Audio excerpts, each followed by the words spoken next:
Bonjour.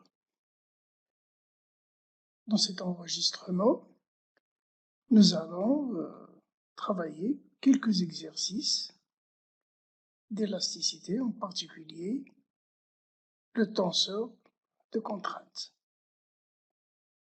Voilà, les objectifs sont essentiellement manipuler les opérations sur les calculs relatifs au tenseur de contrainte, la recherche des directions principales, calcul des contraintes principales, calcul du vecteur contrainte, manipuler les conditions aux limites, etc. Utiliser l'équation d'équilibre pour calculer, par exemple, les inconnus du tenseur de contrainte. Et enfin, déterminer le tenseur statique, c'est-à-dire l'effet du tenseur de contrainte au centre d'une section à partir du tenseur de contrainte et en déduire la sollicitation correspondante.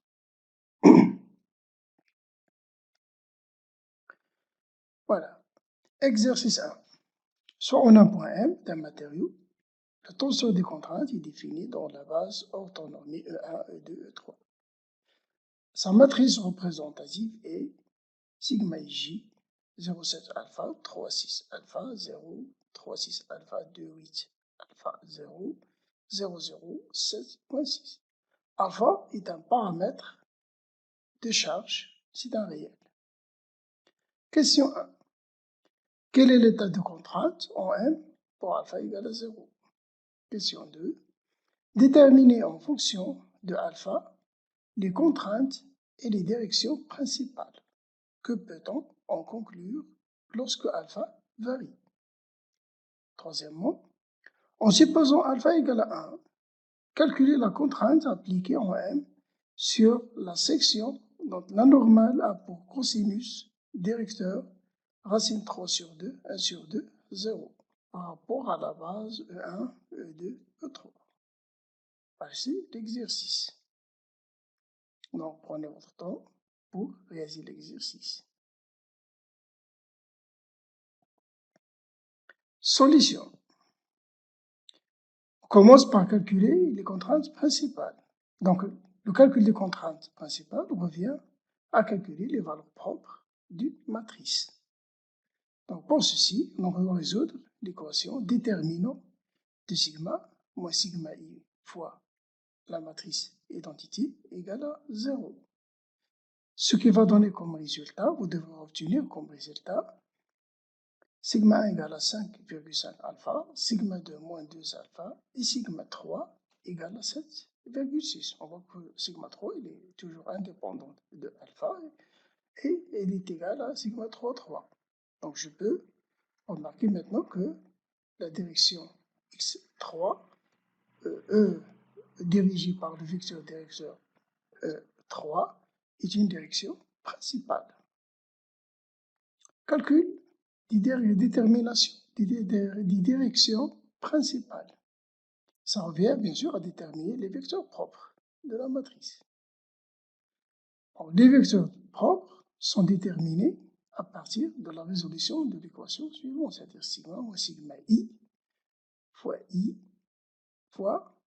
xi, pour déterminer le vecteur xi relatif à la contrainte principale sigma i. Soit, pour sigma 1, on va obtenir x1 de coordonnées 0,6, 0,8, 0 dans la base E1, E2, E3. x3 étant déjà direction principale égale à E3. Pour calculer x2, donc il suffit donc de poser le produit vectoriel x2 égale à x3 vectoriel x1 et nous obtenons donc la deuxième direction principale x2. Remarque. Donc le repère principal, nous remarquons qu'il est indépendant de alpha, c'est-à-dire que lorsque alpha varie, les directions principales des contraintes restent parallèles à elles-mêmes. Deuxième remarque, c'est que le repère principal, mx1, x2, x3, s'obtient par une rotation de 53 degrés par rapport au repère initial. Pour le trouver, il suffit, par exemple, ici, voilà, x1, donc il fait 53 degrés par rapport à petit x1. Ben, il suffit ici, ça c'est le premier cosinus direction, il suffit de l'inverse du cosinus de 0,6. Et vous allez trouver donc un angle à peu près égal à 53 degrés. Calcul de la contrainte, calcul des vecteurs contraintes. Maintenant, on va donc utiliser la relation qui permet de calculer le vecteur contrainte, qui donne donc le vecteur contrainte égale au tenseur de contrainte multiplié par la normale. La normale est les deux vecteurs directeurs, racine de 3 sur 2, 1 sur 2, 0. Et notre tenseur de contrainte est celui donc que nous avons posé au début de l'exercice. Ce qui donne comme résultat TMN égale à 2,4 alpha fois E1 plus 4,5 alpha fois E2. Voilà, donc à présent, voilà, nous avons cherché les contraintes principales, les directions principales et le calcul de la contrainte dans une section. Exercice 2.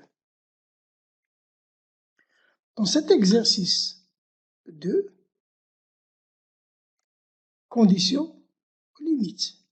Soit un barrage bois schématisé de façon suivante sur la figure 1. Ici, j'ai un barrage.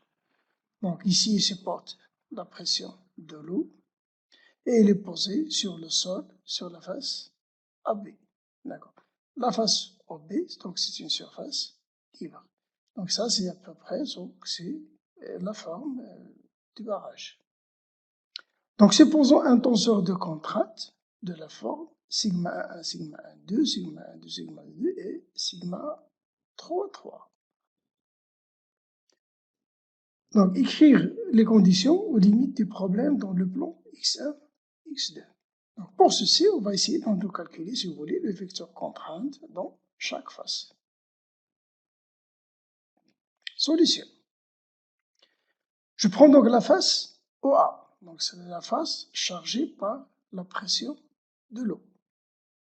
D'accord? Je suppose gamma E, je suppose que gamma E est la masse volumique de l'eau, c'est le poids volumique de l'eau par unité de longueur. D'accord? Donc là, j'ai le gamma E fois grand H. Ici, donc, j'ai une pression nulle. J'ai ici la pression maximale, gamma E fois la longueur H. Donc, le vecteur contrainte, je peux le calculer donc Q1M égale poids volumique de l'eau fois la distance X1, E2, d'accord, divisé dans E2. Ou calculons la contrainte en utilisant la relation suivante, c'est-à-dire le produit de la matrice de tenseur de contrainte fois la normale. D'accord? Et je vais écrire l'égalité avec ceci. Ce qui donne, enfin, ce calcul fait, sigma 1,2 égale à 0 et sigma 2,2 égale à moins gamma E fois x1. Donc, sur cette face, voilà, les conditions limites me donnent sigma 1,2 égale à 0 et sigma 2,2 égale à moins gamma E fois x1, c'est-à-dire la pression de l'eau. Donc, j'ai ici que la pression de l'eau comme charge sur cette face.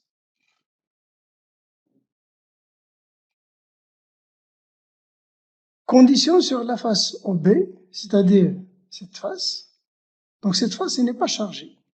D'accord? Je vais écrire ici que le vecteur contrainte égale à 0.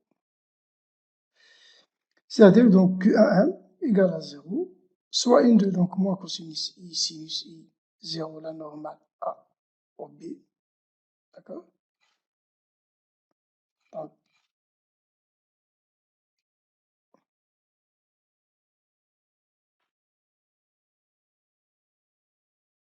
voilà, donc ici, j'ai les composantes sont moins cosinus I et sinus I.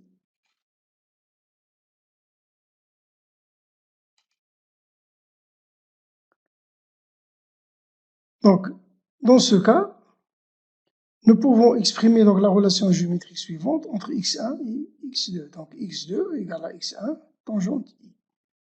Les conditions aux limites sur la face orbite s'écrivent comme suit. Donc, les relations nous donnent cosinus i sigma 1, x1 tangente i de x1 tangente i, plus sinus i sigma 1, 2 de x1 tangente i de x1, x2. D'accord? Voilà tout ce que je peux écrire sur la face OB. Sur la face AB, il ne se passe rien volontairement, donc nous n'avons pas à exprimer de conditions aux limites. Exercice 3. Ça, c'est un exercice qui récapitule un peu tout ce que nous avons vu sur le tenseur de contrainte. Donc, soit un corps cylindrique dont la génératrice est parallèle à l'axe x3, en un point quelconque M, on suppose le tenseur de contrainte est de la forme sigma ij égale à 0, sigma 1, 2, 0, moins kx2, sigma 1, 2, 0, kx1, moins kx2, kx1, 0. Avec K une constante, les forces de volume sont négligées.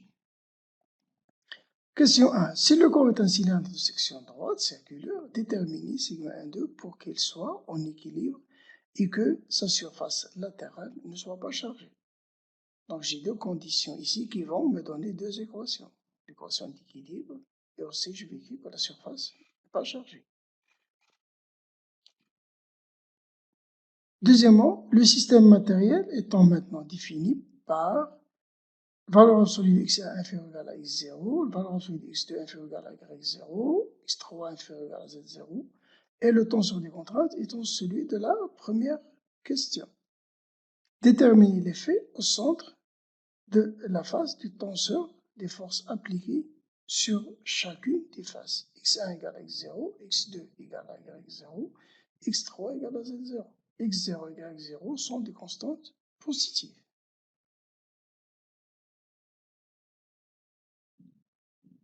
Solution de l'exercice 3, toujours donc le même tenseur. Donc là, on dit que l'axe x3 est parallèle à la génératrice. La génératrice, c'est ça. Tous ces lignes-là sont des génératrices. Voilà, ça, c'est une génératrice. Parce que lorsque je fais tourner cette droite par rapport à l'axe x3, je vais générer un cylindre.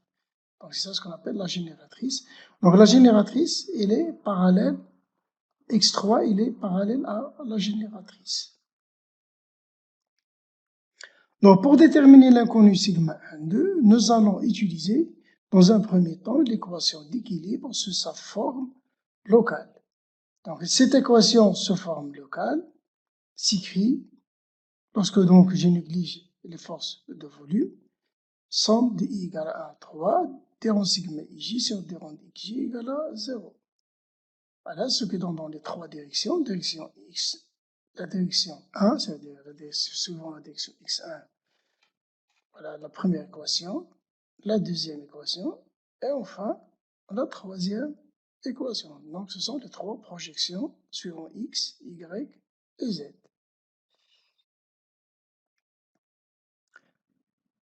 Voilà. Donc la projection suivant x1, voilà ce qu'il me donne. Il me donne le résultat sigma 1, 2 sur d rond de x2 égale à 0. La projection suivant y, il me donne d rond de sigma de 1 sur d de x1 égale à 0. Et puisque le tenseur est symétrique, donc sigma de 1 égale à sigma 1, 2, donc d rond de sigma 1, 2 sur d rond de x1 et d rond de sigma 1, 2 sur d rond de x1 est égal à 0. Projection suivant z, voilà, elle me donne donc une équation triviale, 0 égale à 0. Voilà, donc sigma 1, 2 ne dépend ni de x1 ni de x2. Reste à vérifier si elle dépend de x3. Donc on va écrire donc sigma 1, 2 égale à f de x3 et utilisons la condition que la surface latérale n'est pas chargée. C'est la deuxième condition que je n'ai pas encore utilisée. Donc j'ai utilisé à présent l'équation d'équilibre. Maintenant, je vais utiliser la deuxième condition, c'est que la surface latérale ne soit pas chargée. La surface latérale, c'est celle-là. C'est ça ma surface latérale. D'accord? De normale, voilà, la normale à la surface latérale, c'est la normale N au point M. Donc je dois écrire que cette surface, que le vecteur contrainte sur cette surface égale à 0. D'accord? Je vais écrire donc TMN égale à 0. Voilà. Donc la relation qui permet de déterminer le vecteur contrainte, que je peux donc écrire de cette façon, on me donne donc un vecteur nul, ce qui donne finalement ce vecteur de coordonnées sinus θ f de x3, cosinus θ f de x3, moins kx2 cos θ plus kx1 sin θ égale au vecteur nul. Donc ces deux quantités ne peuvent être nulles, tous les deux à la fois, que si f de x3, quelle que soit la valeur de θ, que si f de x3 égale à 0. Donc la seule, voilà, donc le seul cas que nous pouvons donc avoir, c'est que sigma n2 égale à 0. Donc résultat final, sigma n2 égale à 0. Voilà pour la première question. Nous passons à la deuxième question. Le calcul de l'effet du tenseur des forces appliquées au centre des faces. Donc maintenant, on va, à partir du tenseur de contrainte, on va déterminer la sollicitation aux sections, dans les sections. On va prendre les sections, ce sont donc les faces. On va prendre la face dans laquelle x1 égale à x0, la face x2 égale à y0 et la face x3 égale à z0, c'est-à-dire les trois faces principales de notre cylindre. Voilà, pour ceci, donc, il faut calculer donc, la résultante des forces et celle des moments appliqués au centre de chacune des faces par les relations suivantes. C'est-à-dire la résultante R, qui est à l'intégrale des vecteurs contraintes sur ds. ds, c'est l'élément surface, c'est l'intégrale sur la surface. Et aussi l'intégrale sur la surface de la somme des moments appliqués à la surface au centre, au point R, par rapport au centre de la section. Au point M par rapport au centre de la section.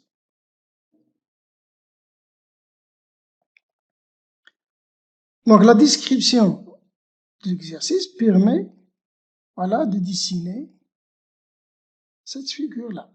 Donc notre cylindre n'est plus de section circulaire, mais il est de section rectangulaire. D'accord? Donc la section rectangulaire, nous avons donc la face de dessus qui est comprise entre plus x0 et moins x0, entre moins y0 plus y0, et z, elle est entre moins z0 et z0. Voilà notre nouveau cylindre. Disons que la définition d'un cylindre, ce n'est pas toujours la section circulaire. Un cylindre, dans le cas général, peut avoir n'importe quelle section, mais il doit avoir une hauteur. Il peut être de révolution comme il ne peut pas être de révolution. Donc le tenseur de contrainte est celui de la question numéro 1, d'accord? Et notre cas de figure est celui-là. Voilà donc la géométrie sur laquelle nous allons travailler. Et le tenseur de contrainte, donc les sigma 1, 2 sont égales à 0. Donc voilà ce qui reste comme tenseur de contrainte.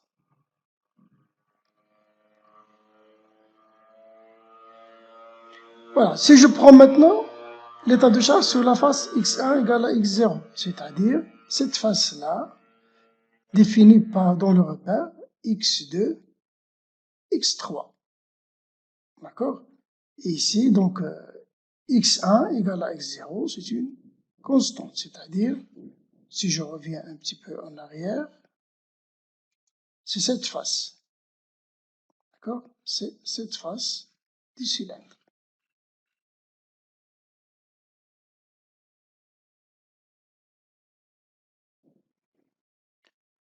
Donc cette première face du cylindre, la normale à cette face est n égale à 1, 0, 0, c'est-à-dire cette face elle est perpendiculaire à x1. Donc, soit M, donc un point quelconque de cette surface. Donc, le vecteur C1M, donc le vecteur C1M a pour coordonnées 0, x2, x3. On a juste x2 et x3. L'élément de surface, si je prends un élément de surface, donc la surface c'est x2 fois x3. Donc l'élément de cette surface c'est d de x2 fois d de x3. La contrainte appliquée à la face est t de mn égale à sigma ij fois n, ce qui va donner 0, 0, moins k, x2. Donc j'ai tous les éléments maintenant pour pouvoir calculer la réaction et le moment. Voilà. Donc pour calculer donc la résultante des forces appliquées sur cette face, d'accord, avec le vecteur contrainte égale à 0, 0, moins kx2, ds égale à dx2, dx3, la résultante R, dans ce cas, lorsque j'intégrale dx3 de moins z0 à z0, ça va donner 2 fois z0, x2 d de x2, ça va donner x2 carré sur 2 moins y0, y0, ce qui va donner, donc ici, tout calcul fait, y0, j'aurai un y0 carré moins y0 carré, ça va donner 0. Donc j'ai une résultante nulle. Je passe au calcul des moments. Donc une résultante nulle, ça ne veut pas dire que la surface n'est pas chargée. Il y a le cas, par exemple, de la torsion. Lorsque j'ai un couple, la résultante d'un couple égale à 0. D'accord? Mais le moment n'est pas égal à 0. Voilà, pour le calcul des moments, donc avec toujours, donc, je rappelle toujours mes données sur C1M et D. Donc je vais calculer M par rapport à C1 égale à l'intégrale C1M vectoriel T de Mn ds égale à moins E1 l'intégrale de moins z0 moins y0 y0 k x2 carré d de x2 d de x3. D'accord? Donc d de x3 il va donner 2 fois z0 et x2 au carré il va donner encore ici 2 fois sur 3 y0 au cube, ce qui donne moins 4 sur 3k z0 y0 au cube de 1. Donc ici, ce que j'ai réalisé, c'est juste le produit vectoriel de ce vecteur avec celui-là. Si je mets donc ce produit vectoriel, donc suivant E1, il va donner x2 moins k x2 carré. Suivant E2, il va donner 0, puisque j'ai 2, et suivant E3, il va donner encore 0, puisque j'ai ici 2 fois 0. Donc la seule quantité non nulle, c'est moins k x2 carré. D'accord? Voilà ce qui donne ce fameux résultat. Voilà pour le moment. Donc j'ai un moment qui n'est pas nul et qui est dirigé suivant E1. Ça veut dire ici que j'ai une torsion, d'accord? Un moment de torsion dirigé par E1. Un couple qui donne la résultante égale à 0, mais un moment de torsion qui est différent de 0. Je passe maintenant à la section, ou à la face x2 égale à y0. Donc c'est ça, c'est la face x2 égale à y0, c'est la face, si vous voulez, de droite ou la face de gauche du cylindre. Donc cette face, elle est dans le plan x1, x3. D'accord? Si je prends donc un point M, quelconque, donc la normale à la face, c'est n égale à 0, 1, 0. Donc si je prends un 1, donc le C de M, et là donc ses coordonnées x1 et x3. D'accord? 1, 2. L'élément de surface, c'est celui-là. Donc la surface, c'est x1 fois x3. Donc l'élément de surface, c'est d de x1 fois d de x3. Donc je prends un élément de surface sur cette surface. La contrainte appliquée sur la face, elle va me donner Tmn, c'est-à-dire le produit classique du tenseur de contrainte fois la normale, fois cette normale-là, et va me donner donc 0, 0, K, X1. La normale, donc T, le vecteur contrainte, il est dirigé vers E3. Le même calcul que celui effectué précédemment va donner donc R égale à 0, MC2 égale à moins 4 sur 3 K Z0 fois X0 au cube.